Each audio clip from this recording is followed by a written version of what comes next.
कहानी की शुरुआत एक पुरानी दास्तान से होती है। बहुत वक्त पहले इंसान और ट्रोल आपस में शांति से रहते थे, लेकिन जब यूरोप में ईसाई धर्म फैलने लगा तो पुराने मत्थक और कथाओं को झूठ मानकर मिटाया जाने लगा। नॉर्वे के राजा ओलाफ ने अपनी सेना भेज दी जो ट्रोल्स को उनके अंधेरे गुफाओं से खींचकर धूप में ले जाती और सूरज की रोशनी से वो पत्थर बन जाते। धीरे धीरे पूरे देश में ट्रोल्स खत्म कर दिए गए, यहाँ तक के ट्रोल्स को चर्च की घंटियों और ईसाई चिन्हों से डर लगने लगा। ये कहानी एक छोटी बच्ची को उसके पिता हर रात सोने से पहले सुनाते थे। वही बच्ची बड़ी होकर ट्रोल की हड्डियां और पुराने जीवों का अध्ययन करने वाली वैज्ञानिक नोरा बन गई। 30 साल बाद पहाड़ों के बीच एक छोटी झोंपड़ी में एक रहस्यमयी आदमी दाखिल होता है। तभी अचानक नोरा उस पर हमला कर देती है, उसे घूंसे मारती है और चाकू तक निकाल लेती है। बाद में पता चलता है कि वो उसका साथी आंद्रेयास है। तब नोरा रुक जाती है। आंद्रेयास नोरा से मदद लेने आया था। 3 साल पहले नोरा की जानकारी की वजह से फौज एक बड़े ट्रोल से लड़ पाई थी। वो ट्रोल शोध आयोग का हिस्सा भी थी, लेकिन सरकारी भ्रष्टाचार देखकर उसने नौकरी छोड़ दी। अब तो महल वालों ने उसके ऊपर परतेंद भी लगा दिया है। नोरा का सामान देखते हुए आंद्रेयास को उसकी लिखी किताब मिलती है जो उसने नोरा के पिता के नाम समर्पित कर दी थी। उसके पिता पिछली ट्रोल हमले में मारे गए थे। ये सुनकर नोरा मदद करने के लिए तैयार हो जाती है। हेलीकॉप्टर में सफर करते समय आंद्रेयास नोरा को गोपनीय कागज पर हस्ताक्षर करने को कहता है। मजाक में नोरा अपना नाम लिख देती है, टाइनी ट्रॉली मॉली। फिर दोनों मूर्त बिजली केंद्र पहुँचते हैं, जहाँ उन्हें प्रोफेसर मिलर और वेंगल भी मिलते हैं जो पिछले ट्रोल हमले के समय मौजूद थे। प्रोफेसर नोरा को एक गहरी सुरंग में ले जाते हैं। रास्ते में वो बताते हैं कि दूसरे विश्व युद्ध के समय सहयोगी देशों ने यहाँ एक गुप्त ऑपरेशन किया था। दुनिया को कहा गया था कि वो पहला परमाणु बम बना रहे हैं, लेकिन असल सच ये था कि वो एक विशाल ट्रोल की खोज कर रहे थे। और अचानक नोरा के सामने वही ट्रोल दिखाई देता है, बहुत बड़ा पहाड़ जैसा। इस जगह कई वैज्ञानिक इस ट्रोल पर शोध कर रहे हैं और इसकी सुरक्षा के लिए चारों तरफ यूवी लाइट्स लगाई गई हैं जो सूरज की रोशनी की तरह उसे पत्थर बना सकती हैं। प्रोजेक्ट की मुख्य वैज्ञानिक मैरीन खुद का परिचय देती है और कहती है कि वो नहीं चाहती कि नोरा इसमें फंसे। आंद्रेयास बताता है कि ये प्रोजेक्ट अब तक आगे नहीं बढ़ रहा था और बंद होने वाला था, इसलिए उसने नोरा को बुलाने का जोखिम लिया। मैरीन बताती है कि ये ट्रोल सैकड़ों सालों से सो रहा है, एक तरह की गहरी नींद में। इसका शरीर बस हल्की धड़कन दिखाता है, लेकिन इसका डीएनए इंसानों से कम और पौधों से ज्यादा मिलता है, जो हैरान करने वाली बात है। फिर नोरा को आंद्रेयास एक ऑफिस में ले जाता है जहाँ सिगरेट मिलती है, जो पिछली बार भी नोरा के साथ थी। अब आंद्रेयास और सिगरेट साथ हैं और वो हामला भी है। कमरे में ट्रोल्स के हजारों पुराने दस्तावेज रखे हैं, जिनमें 1030 साल का राजा ओलाफ का मोल कानून भी है। इसका एक हिस्सा गायब है, लेकिन लगता है कि इस कानून का मकसद था ट्रोल्स को हमेशा के लिए देश से निकाल देना। सभी डरने लगते हैं कि शायद और ट्रोल भी कहीं छुपे हुए हो सकते हैं और अगर हमला हुआ तो क्या। इसलिए उन्हें नोरा की जरूरत है। नोरा कश्मकश में है और वो कहती है कि उसे बाथरूम जाना है, लेकिन वो झूठ बोलती है। वो वापस उसी कमरे में जाती है जहाँ वो ट्रोल रखा है। लिफ्ट से ऊपर प्लेटफॉर्म पर चढ़कर वो ट्रोल की नाक को छूती है और धीरे धीरे गुनगुनाने लगती है। उसे लगता है कि कुछ नहीं हुआ, लेकिन मुख्य कंप्यूटर अचानक ट्रोल की बॉडी में बदलाव पकड़ लेता है। जैसे ही नोरा वापस जाने लगती है, ट्रोल जाग उठता है और अपनी आंखें खोलकर उसे देखता है। पूरी टीम दौड़कर भीतर आती है। ट्रोल जंजीरों में जकड़ा हुआ झटपटा रहा है। प्रोफेसर मिलर गार्ड को आदेश देते हैं कि यूवी लाइट चालू करो, लेकिन मैरीन नहीं चाहती कि ट्रोल मारा जाए, इसलिए वो नियंत्रण मशीन पर कॉफी गिरा देती है और सिस्टम बंद हो जाता है। नोरा लिफ्ट में चढ़ने की कोशिश करती है, लेकिन तभी ट्रोल जंजीरें तोड़कर लिफ्ट पर जोरदार वार करता है और लिफ्ट का कैबिन हवा में जा गिरता है। नोरा किसी तरह लटक कर बच जाती है और लिफ्ट जमीन पर घिसटते हुए रुकती है। आंद्रेयास भागकर लिफ्ट खोलता है और उसे बाहर निकालता है। इधर प्रोफेसर मिलर के पास ट्रोल का सैंपल लुढ़क कर आता है, जिसे वो जल्दी से उठाकर भाग जाता है। ट्रोल तेजी से लैब में बढ़ता है और प्रोफेसर वेंगुल को पैरों तले कुचलकर मार देता है। आंद्रेयास और नोरा भागकर मैरीन और सिगरेट के साथ सीढ़ियों से एग्जिट दरवाजे के ओर निकलते हैं। इसी समय ट्रोल पूरा भवन तोड़कर बाहर आता है और एक पल के लिए उन्हें घूरता है, फिर वहाँ से चला जाता है। थोड़ी देर बाद एक हेलीकॉप्टर टीम को राज एयरफोर्स बेस ले जाता है, जहाँ उनका पुराना साथी क्रिस, जो अब मेजर बन चुका है, उनसे मिलता है। मीटिंग रूम में इंतजार करते हुए नोरा और मैरीन आपस में बहस करने लगती हैं। नोरा का आरोप है कि ट्रोल की सुरक्षा ठीक से नहीं की गई। तभी प्रधानमंत्री ब्रैन मैन वहाँ पहुँचता है। वो मानता है कि ये प्रोजेक्ट शुरू से ही खतरनाक था। मैरीन फिर भी ट्रोल को पकड़कर अध्ययन करना चाहती है, लेकिन नोरा कहती है कि प्रकृति को कैद नहीं किया जा सकता। प्रधानमंत्री कहता है कि काश वो रिसर्च जारी रख सकता, लेकिन इसका पहला कर्तव्य जनता की सुरक्षा है। इसलिए वो चाहता कहता है कि सैनिक ट्रोल को मार दें। नोरा नाराज हो जाती है क्योंकि पिछली बार भी एक बेकसूर ट्रोल को मार दिया गया था। इस पर प्रधानमंत्री बताता है कि पिछले ट्रोल हमले में उसका भाई मारा गया था और वो वही गलती दोबारा नहीं करना चाहता। मीटिंग के बाद आंद्रेयास नोरा के हाथ में पत्थर देखता है। वो बताती है कि ये पिछले मारे गए ट्रोल का टुकड़ा है और वो उसे अपनी गलती याद रखने के लिए साथ रखती है। आंद्रेयास कहता है कि इंसान अपनी गलतियों से सीख कर ही आगे लड़ना सीखता है। ये सुनकर नोरा प्रेरित हो जाती है और उसे लेकर क्रिस की टीम के पास पहुंचती है। क्रिस अपनी सेना को ट्रोल पर हमला करने की योजना समझा रहा होता है। नोरा इससे विनती करती है कि उसे भी मिशन में साथ ले जाया जाए, लेकिन क्रिस मना कर देता है। तभी नोरा कहती है कि क्रिस उसके पिता का कर्जदार है क्योंकि उनकी मौत पिछले ट्रोल हमले में हुई थी। ये सुनकर क्रिस मान जाता है। मैरीन भी उनके साथ जुड़ जाती है। क्रिस दिखाता है कि सेना के हेलीकॉप्टर अब यूवी लाइट से लैस हैं, जिनका इस्तेमाल ट्रोल को मारने के लिए होगा। इधर एक बार में लोग शराब पी रहे हैं, नाच रहे हैं, मजे कर रहे हैं। अचानक पूरा भवन जोरों से हिलने लगता है और डांस फ्लोर के बीच में डिस्को बॉल गिर पड़ती है। तभी ट्रोल छत को फाड़ कर अंदर झांकता है। शुरुआत में लोग डरने की बजाय मोबाइल निकालकर तस्वीरें लेने लगते हैं, लेकिन जैसे ही ट्रोल जोर से धाड़ता है और अंदर हाथ डालकर लोगों को पकड़ने लगता है, हर तरफ हड़कंप मच जाता है। लोग एक दूसरे को धक्का देकर भागते हैं, कई लोग कुचले जाते हैं और इमारत टूटने लगती है। ट्रोल बाहर आए लोगों को ऐसे उठाकर खा रहा था जैसे नाश्ता कर रहा हो, बिना चबाए सीधे निकलता जा रहा था। तभी हेलीकॉप्टर वहां पहुंचते हैं और अपने ऊपर लगे यूवी लाइट्स चालू कर देते हैं। हेलीकॉप्टर ट्रोल के बहुत करीब उड़ते हैं, जिससे उसकी तवज्जो कई जगह जलने लगती है। 2 बार ट्रोल को चोट पहुंच भी जाती है, लेकिन अचानक ट्रोल एक बिजली का खंभा उठाकर हेलीकॉप्टर की तरफ फेंकता है। इस झटके से एक चॉपर बुरी तरह कशीग्रस्त हो जाता है। मेजर क्रिस अपने साथी पायलट के पास पहुंचता है, जो मरने से पहले कहता है, तुम्हारे साथ लड़ना सम्मान की बात है। और कुछ सेकंड बाद इसका हेलीकॉप्टर जोरदार धमाके में फट जाता है। क्रिस गुस्से से पागल हो जाता है, लेकिन इसका हेलीकॉप्टर भी कशीग्रस्त है। नोरा उसे रोकती है और कहती है कि बिना सोचे समझे हमला मत करो। तभी ट्रोल इंसानों की तरफ देखता है और चुपचाप चल देता है। बाद में क्रिस अपने मरे हुए साथी के स्मारक की तरह इस जगह खड़ा होकर कुछ शब्द बोलता है। मैरीन को अब भी यकीन नहीं होता कि ट्रोल इतने निर्दयी हो सकते हैं। नोरा बताती है कि पिछला ट्रोल ऐसा नहीं था, वो तो बस घर जाना चाहता था। ट्रोल आज हंसक हैं क्योंकि इंसानों ने सालों तक उन्हें सताया, मारा और कैद किया। आंद्रेयास पूछता है कि क्या इनसे बात की जा सकती है। नोरा कहती है कि उसे कोई ऐसा शख्स पता है जो मदद कर सकता है। उधर एक शहर में एक आदमी अपनी टूटी हुई पुरानी घर की मुरम्मत करता है। उसी वक्त जमीन हिलने लगती है, उसका कुत्ता भौंकने लगता है और अचानक ट्रोल आकर उसके घर को फिर से कुचल देता है। इसके बाद टीम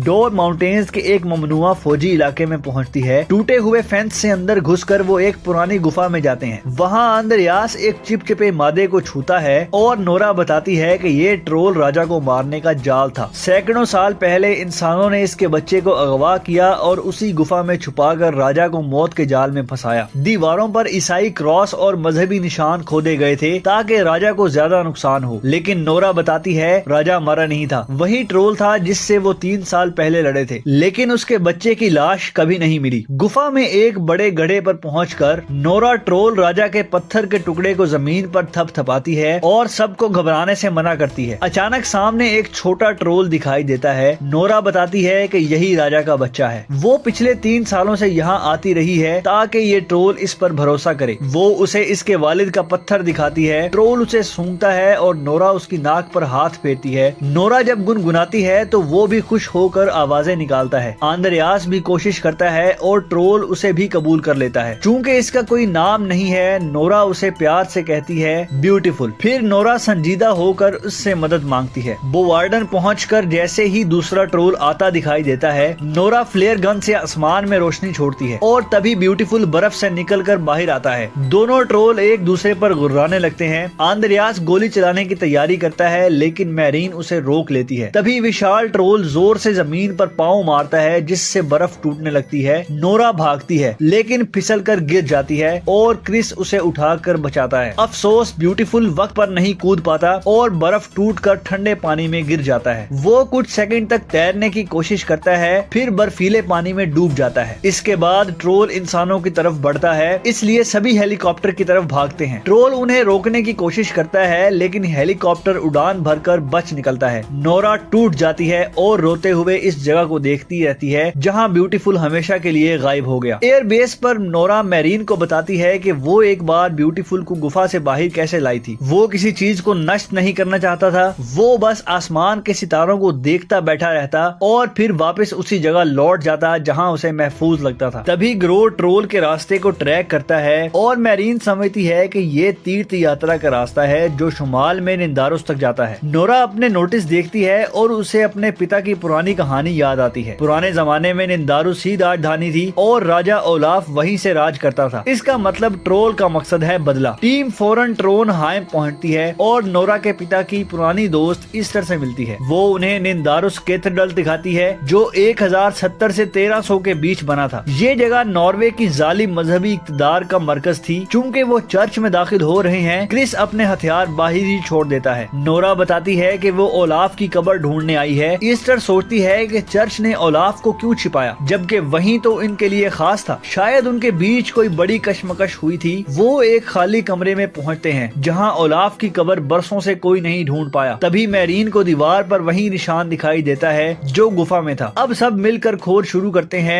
दीवार पर राजा ओलाफ की पेंटिंग बनी होती है। आंद्रेयास जैसे ही उसे छूता है, पेट वाला हिस्सा टूट कर गिर जाता है और वो याद आता है राजा ओलाफ की आखिरी लड़ाई में पेट, जाग और गर्दन पर चोट लगी थी। ईस्टर इन तीनों जगहों को छूती है और दीवार के टुकड़े ढीले होकर 3 छेद दिखाई देते हैं। नोरा इनमें मिसालें डालकर घुमाती है और दीवार के अंदर से मशीन का कंपन सुनाई देता है। तीनों मिसालें पूरी घूमते ही दीवार खुल जाती है और अंदर एक गुप्त दरवाजा निकलता है। आंद्रेयास दरवाजे को धक्का देता है और सब भीतर जाते हैं। वहाँ एक तालाब के बीच राजा ओलाफ की कब्र दिखाई देती है। नोरा उसे खोलना चाहती है पर ईस्टर उसे अपमान मानती है, मगर नोरा समझाती है कि ये देश बचाने की आपात स्थिति है। वो भारी ढक्कन हटाते हैं। अंदर ओलाफ का कंकाल उसकी चांदी की तलवार पकड़े लेटा होता है। चांदी होने की वजह से तलवार को जंग नहीं लगी, लेकिन इसका मतलब ये भी है कि तलवार असली युद्ध में बेकार है। फिर ओलाफ की जेब से उन्हें मिलता है ट्रोल कानून का बकिया हिस्सा। ग्रुप इस कमरे से बाहर आता है और तुरंत इस कागज की फोटो सिगरेट को भेजता है। इंस्टीट्यूट में रखे आधे हिस्से के साथ जोड़कर अब पूरा लिखा पढ़ा जा सकता है। इसमें पता चलता है कि राजा ओलाफ ट्रोल्स को देश से निकालने के खिलाफ था, लेकिन चर्च ने उसे मार दिया ताकि वो ट्रोल्स का नरसंहार जारी रख सकें। इसका मतलब ये नहीं है कि ट्रोल ओलाफ से बदला लेना चाहते हैं, वो पूरी इंसानियत से बदला लेना चाहते हैं। इसी बीच रिजॉर्ट और उस आदमी के टूटे हुए घर के वीडियो वायरल हो जाते हैं। पूरी दुनिया के न्यूज चैनल इस पर बात करने लगते हैं और दूसरे देश भी चिंतित हो जाते हैं कि ये ट्रोल आगे क्या करेगा। ब्रेंचमैन प्रेस कॉन्फ्रेंस में बताता है कि पिलग्रिम रूट के लोगों को खाली कराया जा रहा है, लेकिन रिपोर्टर्स पूछते हैं कि असली समाधान क्या होगा, तो उसके पास कोई जवाब नहीं होता। इस दौरान क्रिस को बेस पर लौटने का मैसेज आता है, लेकिन वो अपने दोस्तों के साथ रहकर लड़ने का फैसला करता है। ग्रुप सोचता है कि पुराने समय में ओलाफ ट्रोल्स को कैसे मारता था, क्योंकि चांदी का तलवार तो बेकार है। नोरा को पानी वाला तालाब याद आता है। वो एक चाकू को पवित्र पानी में डिबोकर ट्रोल पत्थर पर मारती है और पत्थर तुरंत टूट जाता है। इससे साबित होता है कि ट्रोल्स पर सिर्फ पवित्र पानी ही असर करता है। इसके बाद क्रिस और मैरीन लोगों से मदद मांगते हैं और जनता जोश के साथ देश बचाने के लिए तैयार हो जाती है। ईस्टर आंद्रेयास को चर्च की घंटियां बजाना सिखाती है और तालाब से बड़ी लाइन बनाकर पवित्र पानी सैनिक ट्रकों में भरा जाता है, जिससे सैनिक अपने हथियार तैयार करते हैं। शाम होते ही ट्रोल शहर में आता है और कई इमारतें तोड़ देता है। जैसे ही वो चर्च की तरफ बढ़ता है, ईस्टर और आंद्रेयास घंटियां बजाना शुरू कर देते हैं। तेज आवाज से ट्रोल दर्द में धीमा पड़ जाता है। फिर सैनिक अपने हथियारों से पवित्र पानी वाली गोलियां चलाते हैं। ट्रोल के शरीर पर जलन होती है, लेकिन असर उतना नहीं होता जितना उम्मीद थी। गुस्साए ट्रोल ने एक पेड़ उठाकर चर्च की घंटियों पर फेंक दिया और घंटियां टूट जाती हैं। अब सैनिक लगातार पवित्र पानी बरसा रहे हैं, लेकिन ट्रोल मर नहीं रहा। तभी क्रिस जमीन में लगाए गए विस्फोट को उड़ा देता है। जोरदार धमाके से ट्रोल बुरी तरह जलता है, लेकिन अभी भी जिंदा है। टीम भागने लगती है, तभी अचानक जमीन हिलती है और कहीं से एक जोरदार धाड़ सुनाई देती है। सबको आश्चर्य होता है कि ब्यूटीफुल वापस आ गया है। वो ट्रोल से भिड़ने के लिए तैयार है। दोनों ट्रोल नदी में उतरकर शानदार लड़ाई करने लगते हैं। जॉन ब्यूटीफुल को जोर से मारकर पुल की तरफ फेंक देता है, जिससे पुल टूट जाता है और ब्यूटीफुल पानी में गिर जाता है। नोरा अपने दोस्त को बचाना चाहती है, लेकिन कुछ समझ नहीं आता। तभी मैरीन को याद आता है कि हर ट्रोल में दिल की धड़कन होती है, तो अगर पवित्र पानी अंदर पहुंच जाए, ट्रोल ट्रोल मर सकता है। उनके पास